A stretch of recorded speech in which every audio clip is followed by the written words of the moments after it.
Hello everyone, how's it going today? Jake Erickson here, and I'm going to do a little piece on Twitter. So as you can see here, I'm on my Twitter page.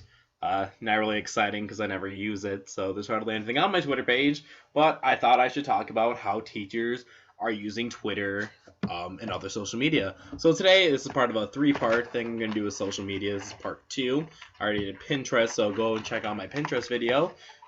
But anyway, so here's what I think of Twitter. And before I actually start showing you around Twitter, I found a really cool article I want to show you guys. It's 50 ways to use Twitter in your classroom.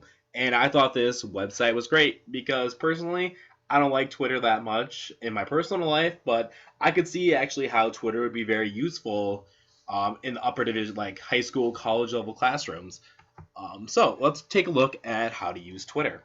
So 50 ways to teach you to use Twitter in their classroom.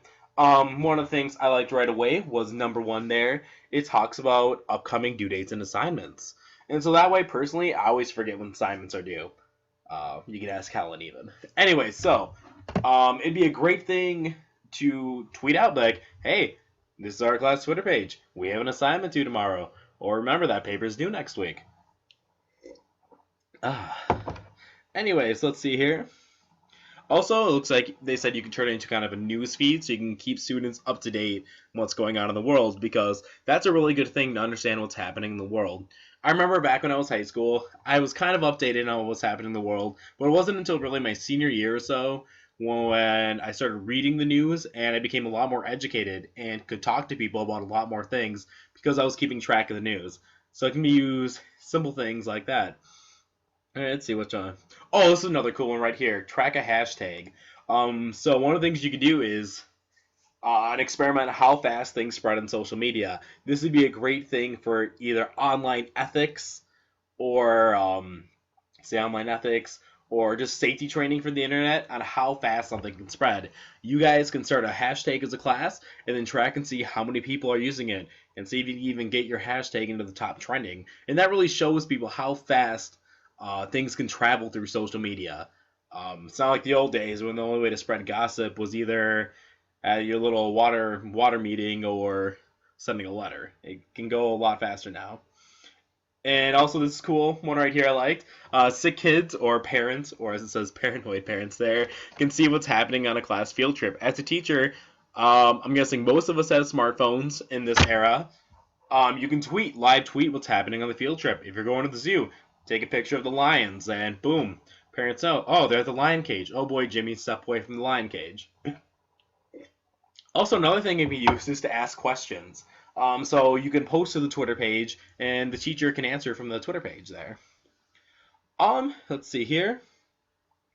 Use a sync with a blog. That's one of the things you could sync it with your blog. So where's some of the other ones I liked?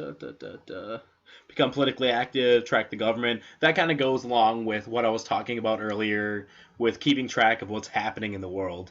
And this other one up here I almost missed was a good one too. Engage parents. Parents like to know what's happening in the classroom. Let's see where. Ooh, I didn't really see that one before. Play the stock market game. I know in high school we were all given so much money to buy stocks, and then we had to keep track of it. So a classroom Twitter page would be really helpful for that. Let's see, where's the one I really liked? Compare religions, that just goes into more of that. Google Earth, kind of talked about that.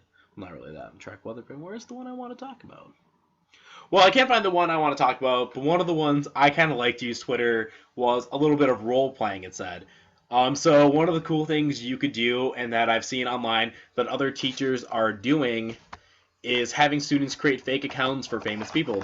Like Abraham Lincoln, you could tweet about what Abraham Lincoln was doing back then. And that's a cool way to get students engaged in history and they actually start learning about that person. And it's a lot better than them writing a 500-word essay on Abraham Lincoln. All right, let's see here. So that's just one of the articles I really liked. I'll post the link at the bottom of my blog so all of you can check it out even more yourselves. All right, so just for those of you who aren't as tech savvy, I'm going to do a little promo on how to use Twitter quick.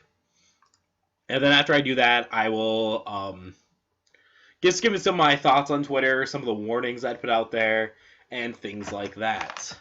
So say if I want to put a tweet, it's super simple. All right, so tweet, let's see. Wow, I never use my Twitter.